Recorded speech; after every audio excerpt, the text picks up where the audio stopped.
Сәлеметсіздер ме, құрметті әріптестер? Бүгін біз Kling AI платформасымен танысатын боламыз.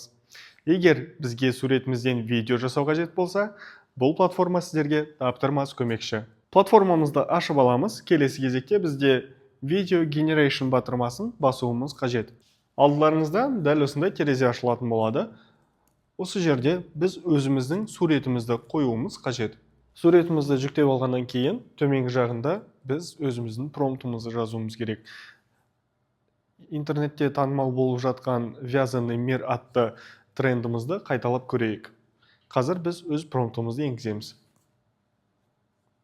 Төменгі жағында жіберу батырмасы бар, Generate батырмасын басамыз.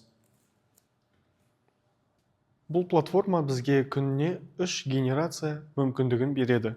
Осылайша біз бүгін Kling AI платформасымен өзіміздің суретімізді анимированный видеоға айналдырдық.